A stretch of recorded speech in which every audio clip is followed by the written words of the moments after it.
Evictions are on the rise in a big way in Boston, where landlords are filing more than 100 such complaints a week, according to the Eviction Lab at Princeton University. That's up nearly 75% from a year ago. Experts say the problem's been brewing since federal and local pandemic-era eviction moratoriums lapsed a year or so ago. And the situation's only expected to get worse as the last remaining protection of its kind in Massachusetts, a law that requires eviction cases to be paused when tenants have a pending application for rental aid, is set to expire at the end of the month. So what could the government be doing to help keep people in their homes, and what political considerations might keep that from happening? I'm joined now by State Rep Mike Connolly, who sponsored the original COVID-era eviction moratorium here in Massachusetts, and Andrea Park, Director of Community-Driven Advocacy at the Massachusetts Law Reform Institute. Thank you both for being here. Andrea, is the spike in evictions in Boston that I just mentioned part of a broader trend happening across the state? Thanks, Adam, for having me. And absolutely, it is. I think that statistic you cited about Boston is pretty consistent statewide. Statewide, pre-pandemic, we saw an average of about 40,000 eviction filings per year in the housing and district courts. And last year, we were up to over 32,000. And just comparing the first 2 months of 2022 over the first 2 months of 2023, 2022 saw 4,823, and in January and February of this year, there are over 8,000. So we're on track not only to meet, but to exceed pre-pandemic eviction numbers. And I think one of the questions we should be asking ourselves is, why are we holding that up to be a standard? Why do we think that getting back to that number is an okay thing as a matter of policy? Let's get back to that question in a second, but before I go to Mike, am I correct that these eviction proceedings tend to have an inordinate impact on, or to inordinately represent, obviously lower income people, but also people of color in heavily urban areas? Am I correct about that? That is correct. We have actually published a study looking at evictions that were happening during COVID, and there is a strong correlation between neighborhoods that are majority minority neighborhoods and high incidence of evictions. And that's not true only statewide, but also nationally. This is a statistic that is borne out over and over again, in particular Black women and single-headed households. Mike Connolly, can you offer a brief recap for anyone who might need it, which probably includes me, of the protections that were implemented during the pandemic and then have faded away? Because there have been a few different pieces put in place, state pieces, federal pieces. Can you just give a quick overview? Sure. When the pandemic struck, the state legislature, along with the governor and many housing advocates, all took action to pass what was widely considered the strongest eviction and foreclosure moratorium, and it, by all accounts, worked very well. That was in place for about 6 months. Then the legislature passed something called Chapter 257, which is a provision that will stay and continue an eviction process while a tenant is seeking rental assistance. And so that's been a very important but basic level of protection that's been in place, and it's due to expire at the end of this month. When you say strongest protection or strongest provision, you mean in terms of states across the country? Massachusetts is, or was considered, the most robust? I think generally it was recognized as one of the strongest. I know the Eviction Lab at Princeton University recognized it as the strongest. Certainly, I think it was effective in the moment, but of course now we see evictions are rising again, and it's very concerning. Andrea, you were one of the lead authors of a letter arguing that Chapter 257 be kept in place, urging policymakers to make a point of continuing that through next year while a search for what you described as a more permanent solution is found. How many people would be helped if Chapter 257 is extended for a year plus? So it's hard to know exact numbers of how many people would be affected one way or the other. I think one data point that might be useful is that since this law went into effect January 1st of 2021, there were over 9,000 continuances that were granted as a result of people specifically requesting Chapter 257 protection. And that's only during the case. There's also a provision of Chapter 257 that says even if the mover is on their way to, there's no court case anymore. The mover's on their way to your house. If you have applied for rental assistance, and we've seen this happen, you can go to court and say, wait a second, we could resolve this eviction case. Just give me another week. Maybe the check is in the mail, and those are not actually being tracked. So I think there are a tremendous number of people who are very concerned about what would happen to their cases if this protection goes away.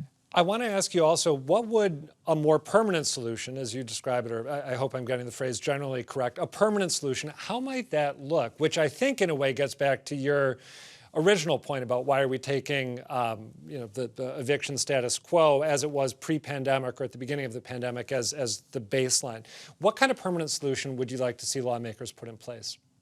There's actually a bill that's been filed this session by Representative San Montano and Senator Liz Miranda that would make Chapter 257 protections permanent. And so that was the reason in our letter that we requested this to be extended through the legislative session, because we'd like to see that bill passed. I think using our collective energy to prevent evictions is what we should be doing. And this is a really common sense solution. It gets money into landlords' pockets. It prevents a very costly and disruptive eviction when it doesn't need to be happening. And, we learned a lot of valuable lessons during COVID, and we should be careful that we don't throw them all out just because we want COVID to be behind us. And we very strongly and firmly believe that this is one of those protections that really makes a lot of sense. It's win-win across the board. Mike Connolly, there is other legislation kicking around at the State House, which could in some way mitigate or help with the problem of housing insecurity. You've been very vocal on rent control over the years.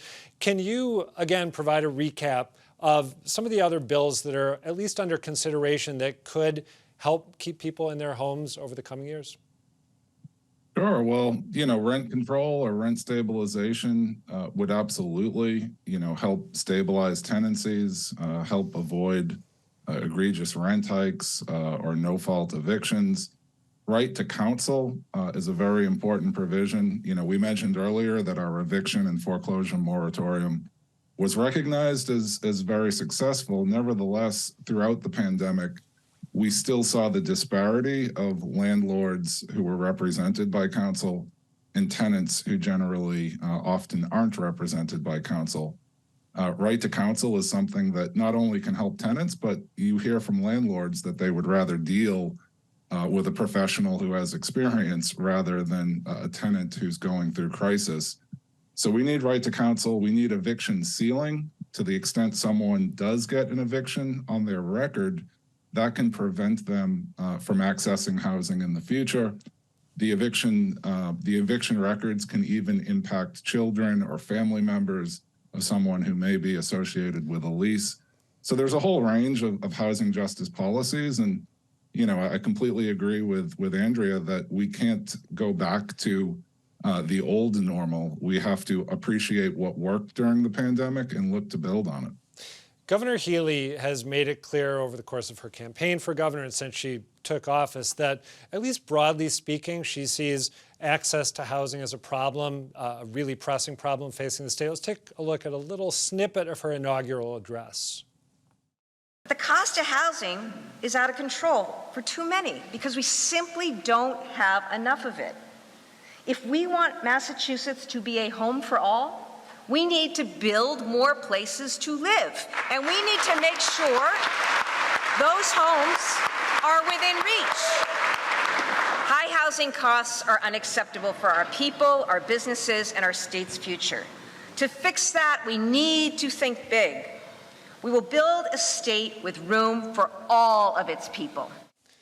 Mike Connolly, in those bites, to me at least, Governor Reilly seems to be hitting the supply piece of housing policy really hard. I can't tell, watching that speech, if she's on board with the kind of solutions that you've just been running through. What's your sense of how much appetite there is for taking the steps like the ones that you just mentioned on the part of Governor Reilly and also leaders in the House and Senate?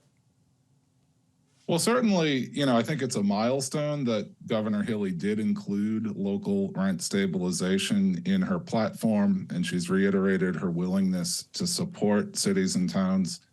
Of course, before we can get to the governor's desk, we have to move these proposals through the legislature. So that's really the starting point. And certainly, I think the focus on housing is very welcome and appreciated. And then I think we have to, drill down and where the rubber meets the road really implement policies that work. You know, when we say we need to build housing, I think we have to be thoughtful about who the we is. And personally, I'm interested in addition to supporting the conventional housing market, developing programs such as a social housing public development program where the state could leverage some of its own financial resources to begin to add to the mix of development in the state. Really quickly, I want to give Andrea the last word here, but what are the prospects of rent control right now? I read a piece, I think in Axios, Boston, arguing that it doesn't seem like Ron Mariano, the House Speaker, is interested in moving it forward, and in that case, it won't move forward. What's your sense of whether it's still viable? You know, I think it's quite viable. I think that the work that the Boston City Council did was very impressive. And if you listen to what the real estate industry is saying, you know, they're essentially saying that they think the Wu proposal, the Mayor Wu's proposal is reasonable, but they don't want to open the door to any kind of rent regulation. Okay. So essentially their position is no compromise, no accommodation. And I think, you know, we as advocates and as legislators have to seek fairness for all concerned. And it's not fair for tenants to have their rent doubled overnight, and it's not fair for people to get thrown out of their apartments. Andrea Park, just briefly, is there anything, as you work on this issue, is there anything you think policymakers simply don't get when it comes to the human impact of evictions? You've got about 30 seconds. I think it's that they don't get it. I think that we've gotten used to sort of doing things in different buckets, in different bubbles. And I think, you know, I agree with what Mike is talking about. When it comes to solutions, we need to look at solutions as a whole. So I agree with your assessment that the governor's plans and statements really do focus on supply, but we have to see housing and our housing crisis as a part of a whole, and there are a lot of related pieces to that. Okay, Andrea Park, Mike Connolly, thank you both for talking this through.